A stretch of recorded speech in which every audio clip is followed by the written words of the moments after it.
අපි ගැන හිතන එකම රීලෝඩ් එක. අදම 749 රීලෝඩ් කරන්න. අදම Newsfirst FB page එකට ගිහින් like කරන්න. ඉන්න තැනකදී live news බලන්න.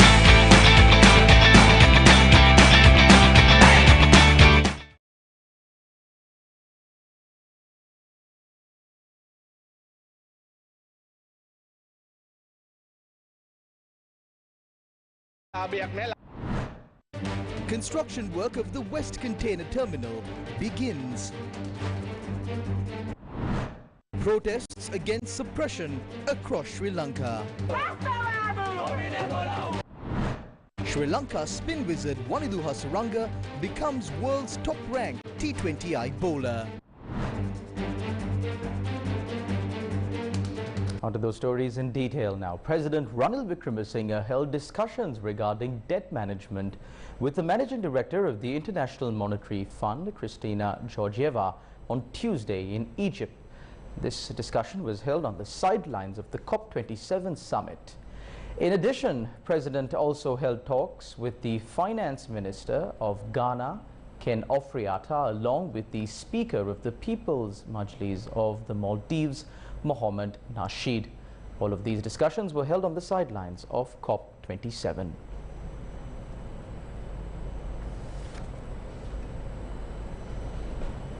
Sri Lanka Podujana Peramuna parliamentarian S.B. Dissanayake expressed the following views regarding the current economic situation in the country at a press conference held today. At a time when our country's economy has collapsed and we're bankrupt, we're trying to recover and get back up. Between 2010 and 2015, we were the fastest growing economy in Asia. The IMF, the ADB, the World Bank said that this was a wonder. Gotabaya Rajapaksa took over when our economy went from 7.1 to 2.4. Now we're starting to get up. I'd like to tell the youngsters not to disrupt this process by creating chaos in the country again. We are getting up. We don't have to go behind the IMF so much. We may get the loan in December or January, or we may not. We need to focus on tax, state income. The users of loss-making essential services like electricity, fuel, transportation, power, water supply and energy should be able to bear the tax burdens. We know it's difficult for the people, but we should bear it. We are happy that we're taking the country towards a positive side.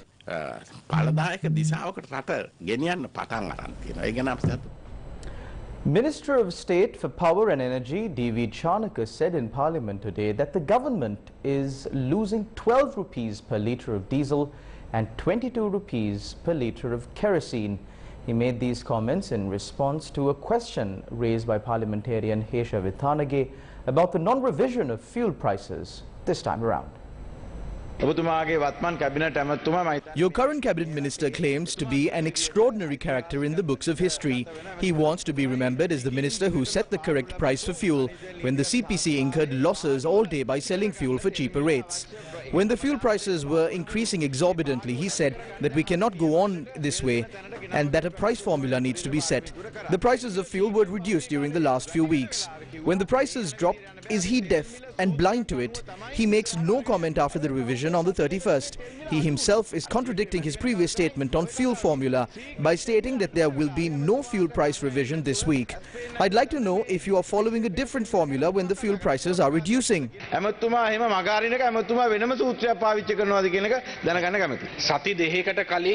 2 weeks ago, the Singapore flats on petrol was at 92. Now it's 99, so it's an increase, not a reduction.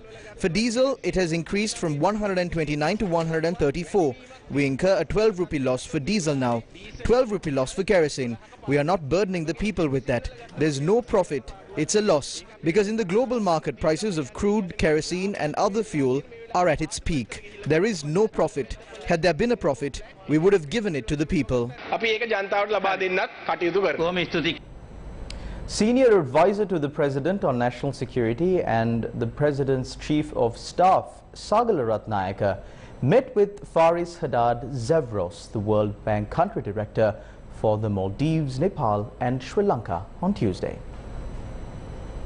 Sagala Ratnayake met with Faris Haddad Zevros at the World Bank Budget Support and Development Policy Operation Preparatory Mission Kick-Off meeting between the government officials and the members of the World Bank, which took place yesterday at the Presidential Secretariat under the patronage of State Minister of Finance Shehan Semasinghe. They discussed development policy operations which provide direct budget support to governments for policy and institutional reforms are aimed at achieving a set of specific development results. These operations were designed under 3 pillars such as transforming economic governance, enhancing growth and competitiveness, and protecting the poor and vulnerable to provide rapid financial assistance to allow Sri Lanka to deal with actual or anticipated development financing requirements.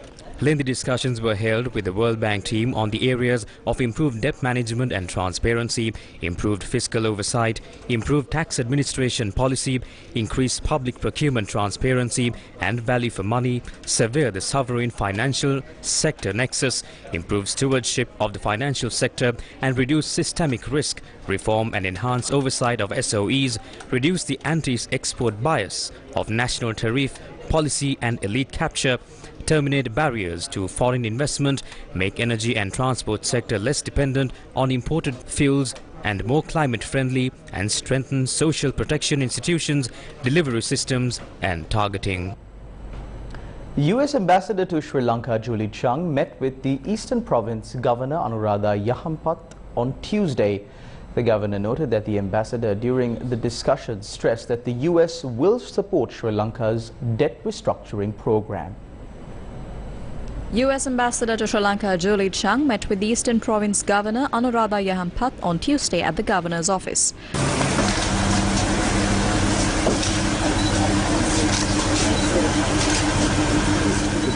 Badiklo District Secretary Ganapathy Pillai Karunagaran, among others, were present at the meeting.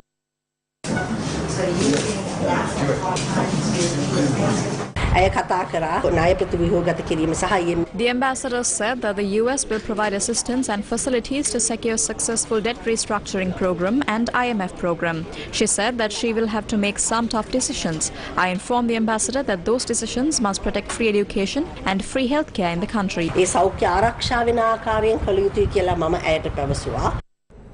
The construction work of the West Container Terminal of the Colombo port began today.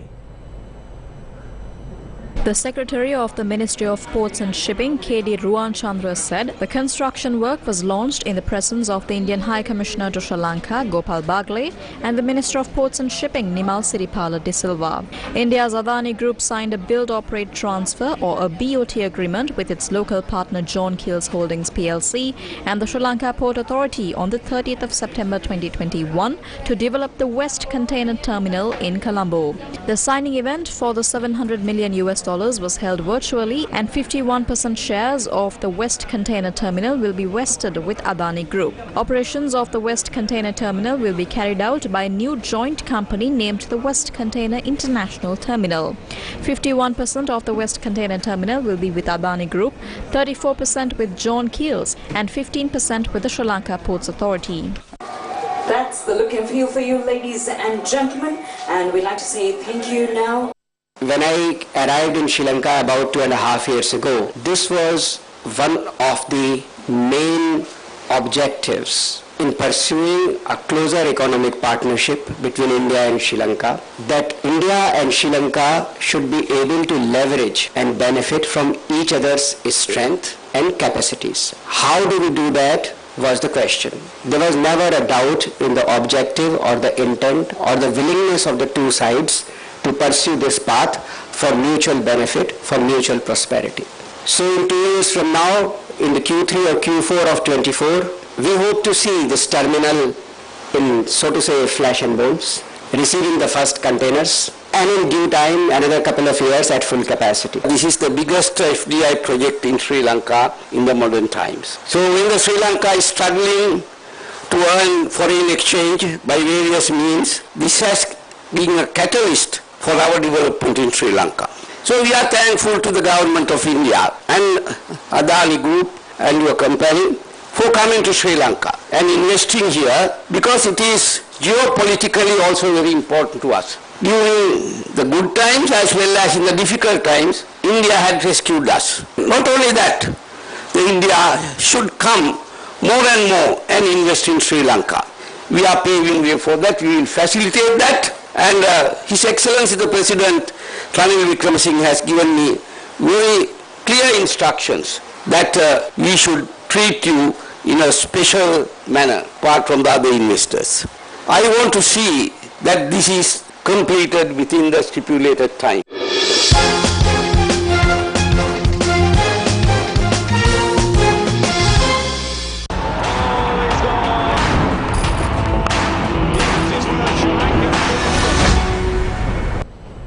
The first semi-final of the T20 World Cup is between two teams who, for different reasons, not many expected to see at this stage of the tournament. Well, you can watch the match between Pakistan and New Zealand live on Sirisa TV. New Zealand's underdogs tag at every World Cup is as perennial as it is perplexing. The Black Caps have reached at least the semi-finals of every World Cup since 2015 and have been losing finalists in 2019 at the 50 overs and 2021 at the 20 overs. The Black Caps hammered hosts and champions Australia in their tournament opener, had a match washed out and lost a high-quality contest to England before reaching a fifth successive white ball World Cup semi-final as group winners. Pakistan, meanwhile, evoked the spirit of their 1992 World Cup triumph, where they qualified for the semi-finals despite winning just one of their first 5 games and went on to lift the cup. Pakistan's journey started with a remarkable loss to India in front of 92,000 fans in Melbourne, which was followed by an equally dramatic upset at the hands of Zimbabwe and a rain-disrupted win over South Africa. To say that tournament so far has been a roller coaster ride would be an understatement. Eulogies for their World Cup campaign began pouring in after their loss to Zimbabwe, but wins in their remaining 3 group games and a helping hand from Netherlands, who defeated South Africa, saw them seal a semi-final berth. Pakistan hold the edge over New Zealand in their T20 head-to-head record, having won 17 of the 28 matches. In more sports news, Rashid Khan's reign at the top of the ICC men's T20I bowling rankings has been short-lived, with the Afghanistan spinner usurped in the top spot by Sri Lanka's Vanidu Hasaranga. Hasaranga took 15 wickets during Sri Lanka's World Cup campaign, more than any other player by the end of the Super 12 stage, and has regained the #1 ranking that he last held in November 2021. 3 years into his T20I career, Hasaranga's figures are remarkable. In 52 matches, he has now taken 86 wickets at an average of just 14.48 and at an extremely impressive economy of just 6.67.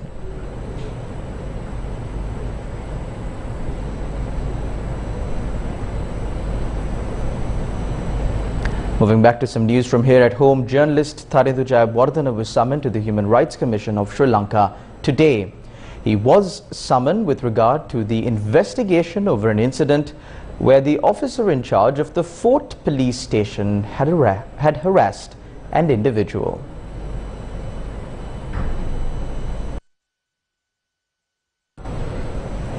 Meanwhile, attorney-at-law Sunil Vatagala and the national organizer of the Socialist Students' Union, Eranga Gunasekara, visited the Tangol prison today. Now, the duo visited the Tangol prison to inquire into the well-being of Vasantha Mudalige, the convener of the Inter-University Students' Federation, who is currently being detained under the PTA. Meanwhile, protests were staged in several parts of the island today against state suppression. The Kalutara District People's Council staged a protest in the Kalutara town this morning against suppression. The group also demanded the immediate release of Vasantha Mudalige and Venerable Galweva Siridhammathera, who are detained under the PTA.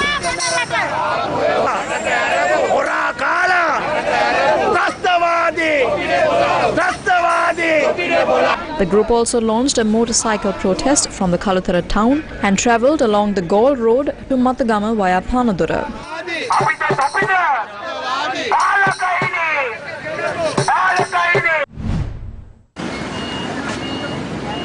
In the meantime, the Inter-University Students' Federation also distributed leaflets in Tambuttegama against suppression.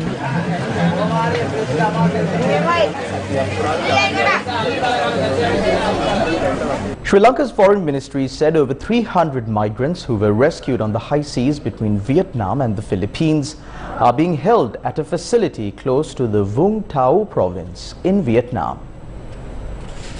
A spokesperson for the Sri Lankan Foreign Ministry said that the Sri Lankan mission in Vietnam will visit the location to inquire into the condition of the group and extract more information. Vietnamese Coast Guard ships on Tuesday rescued over 300 suspected Sri Lankan illegal migrants, including several children, who were drifting in peril on the high seas in an extraordinary part of the world between Vietnam and the Philippines after their vessel broke down.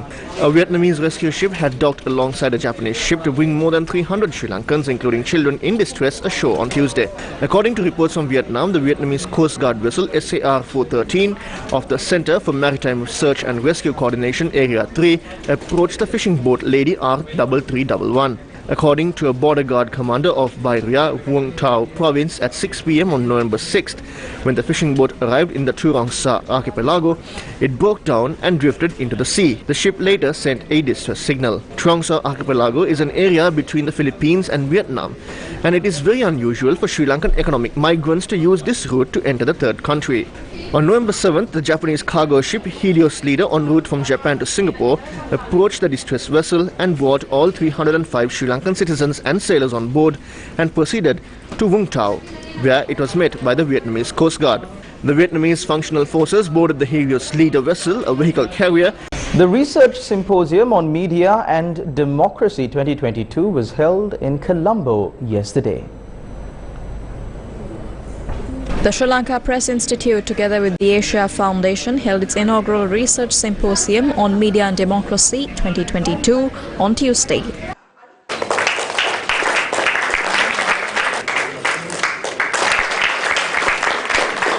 The event was held at BMICH in Colombo. Several media personalities and others attended the event. It's a very fantastic it's to build public opinion for racial issues and fake news. The Western Province Education Department said that the principal of the Millennia Primary School in Horana, who was remanded for torturing a group of grade 5 students, will be suspended.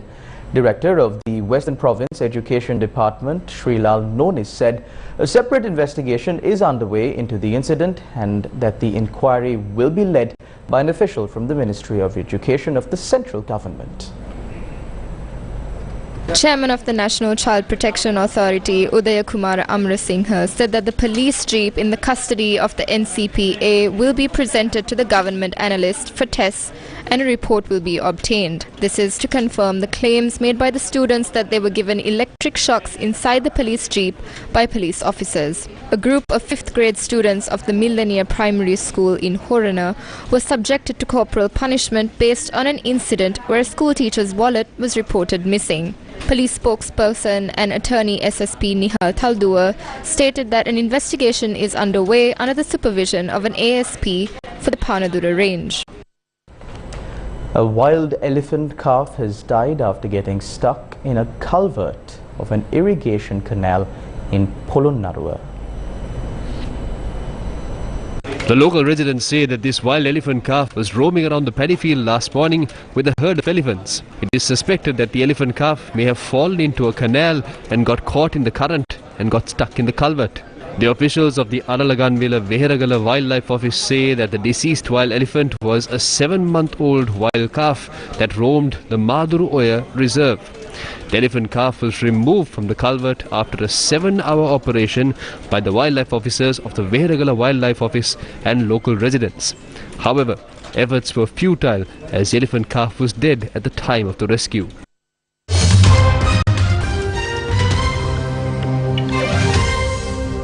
In some news from the US midterm elections, as election day draws to a close, it is near apparent that the Democrats have lost control of the House of Representatives and the Senate.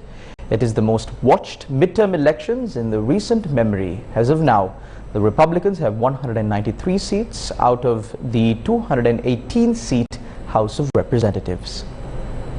The Republican Party have won the Senate in the key states of Ohio and Georgia. Whilst we watch as America's legislative bodies are turning a right-wing red color, the key states to watch for the Senate race are Pennsylvania, where CNN predicts Republican Mehmet Oz will win the seat in the House, Arizona, Georgia, and North Carolina. Senate control is still 50-50 as of now.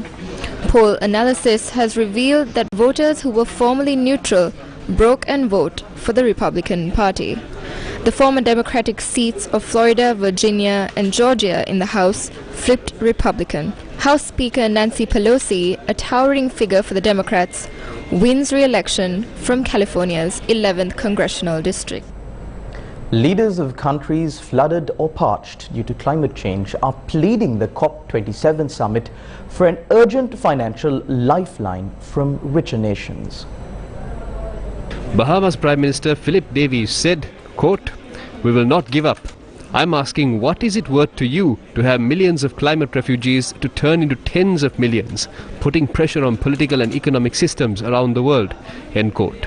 Countries are meeting in Sharm el-Sheikh, Egypt, to discuss next steps in curbing climate change. Vulnerable nations have requested a special compensation fund for the climate impacts they cannot recover from.